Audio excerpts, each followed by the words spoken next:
কঠোর পরিশ্রম আর প্রশিক্ষণের ফলস্বরূপ এবার টানা তৃতীয়বার সুব্রত কাপের রাজ্য চ্যাম্পিয়ন হয়ে ইতিহাস গড়ল নন্দঝাড় হাই স্কুলের মহিলা ফুটবল দলের খেলোয়াড়রা।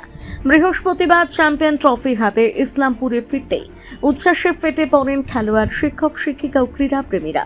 উল্লেখ্য, 2024 ও 2025 সালের পর 2026 সালে কলকাতার সল্টলেকের আইবি ময়দানে অনুষ্ঠিত অনূর্ধ্ব 17 মহিলা সুব্রত কাপের রাজ্য সেরা হয়েছে ইসলামপুর মহকুমার গোয়ালপুকুর ব্লকের নন্দঝাড় আদিবাসী তফসিলি হাই স্কুল। ফাইনালে কালিম্পংয়ের সেন্ট ফিলোমিনা হাই স্কুলকে 3-1 গোলে হারিয়ে টানা তৃতীয়বার চ্যাম্পিয়ন হয় দলটি। কোচ চন্দন পালের প্রশিক্ষণে গড়ে ওঠা এই দল এবার 18 থেকে 27 আগস্ট দিল্লিতে জাতীয় ও আন্তর্জাতিক পর্যায়ে পশ্চিমবঙ্গের প্রতিনিধিত্ব করবে। ইসলামপুরের আলুয়াবাড়ি স্টেশনে পৌঁছতে খেলোয়াড় ও কোচকে ফুলের মালা ও প্রদীপ দিয়ে বরণ করা হয়। এই প্রসঙ্গে কোচ চন্দন পাল বলেন, 2023 সালে প্রথম আমরা অনেক লড়াই করে পার্টিসিপেট করার সুযোগ পেয়েছিলাম। তার পূর্বে আমাদের এই এরিয়াতে কেউ সুব্রত কাপে পার্টিসিপেট করেনি। তো 2023-এ আমরা ডিস্ট্রিক্ট পর্যায়ে আনফর্চুনেটলি আমরা ট্রাইব্রেকারে হেরে যাই। কিন্তু 2024 সালে যখন আমরা শুরু করি পুরোপুরি ব্যাপারটা জানার পরে 2024-এ আমরা district champion, cluster champion, state champion হয়ে আমরা দিল্লিতে যাই। সেটা আমাদের কাছে অভূতপূর্ব একটা ব্যাপার ছিল। তারপরে 2025-এও আমরা সেম রিপিট করি, আবারও স্টেট চ্যাম্পিয়ন হই। তবে বারবার স্টেট চ্যাম্পিয়ন হওয়া মুখের কথা না, যেহেতু এটা এজ ক্যাটাগরির একটা খেলা, যেখানে একটা এজ নির্ধারণ থাকে। প্রতি বছরই কিছু ভালো ভালো মেয়েরা বয়সজনিত কারণে তারা কিন্তু টিম থেকে বাদ হয়ে যায়। তো লাস্ট ইয়ারে আমার টিম থেকে 10টা মেয়ে কিন্তু বের হয়ে গেছিল। তো তারপরে আবার নতুনভাবে টিম ফরমেশন করে এই স্টেট চ্যাম্পিয়ন হওয়া সত্যি একটা অসাধারণ ব্যাপার।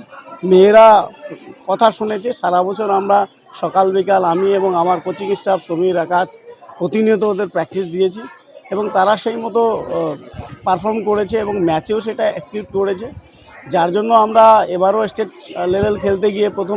এই প্রসঙ্গে চ্যাম্পিয়ন দলের এক খেলোয়াড় তথ্য ছাত্রী বলেন, অনেক খুশি, কিন্তু এর থেকে বেশি খুশি হব যদি দিল্লি গিয়ে দিল্লিতে চ্যাম্পিয়ন নেওয়ার চেষ্টা করব। ওখানে চ্যাম্পিয়ন হলে এর থেকে বেশি খুশি হব।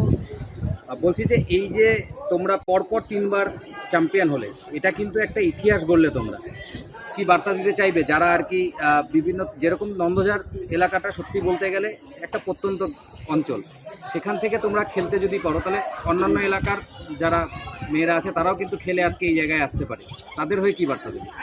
আমি চাইবো আমাদেরকে দেখে যাতে যেসব মেয়েরা ঘরে বসে থাকে আমাদেরকে দেখে যাতে তাদের মনে ইচ্ছা জাগে যে আমরাও যাব, আমরাও মেয়েরা শুধু ঘরে বসে থাকবে কেন, আমরাও খেলতে পারবো, আমরাও ভালো জায়গায় যেতে পারবো, আমরা ছেলেদের থেকে কিছু কম না। আমি চাইবো তারাও যেন আমাদেরকে দেখে ঘর থেকে বেরিয়ে এসে আমাদের মতন ফুটবল খেলে। আরও অনেক অনেক খেলা আছে যেটাতে অনেক ভালো ভালো জায়গায় পৌঁছানো যায়। পাশাপাশি প্রত্যন্ত এলাকার দরিদ্র পরিবারের মেয়েদের আরও এগিয়ে নিতে সরকারি সহযোগিতার আবেদন জানিয়েছেন স্কুলের শিক্ষকরা। এই বিষয়ে স্কুলের শিক্ষিকা জানান, হ্যাঁ, নন্দঝাড় স্কুল এবার নিয়ে 3বারের চ্যাম্পিয়ন হলো, রাজ্য চ্যাম্পিয়ন। এটা আমাদের গর্ব এবং যোগ্যতম টিম হিসাবে নন্দঝাড় হাই স্কুল জিতেছে। আমার আশা এদের যে কনফিডেন্স, এদের যা ডেডিকেশন, তাতে এরা আমাদের ইন্টারন্যাশনাল এবং ইন্টারন্যাশনাল স্থানেও তারা চ্যাম্পিয়ন হয়ে আসবে, এই আশীর্বাদ আমার আছে এবং আশাও আছে। কতটা খুশি আপনারা? আমরা ভীষণ খুশি, যার জন্য আমরা সবাই মিলে স্টেশনে এসেছি বাচ্চাদের উৎসাহিত করতে, এবং এই খুশিটা সত্যি অবর্ণনীয়। পরপর 3বার 24, 25, 26। ইসলামপুর থেকে বিশেষ প্রতিবেদন, নিউজ টুডে।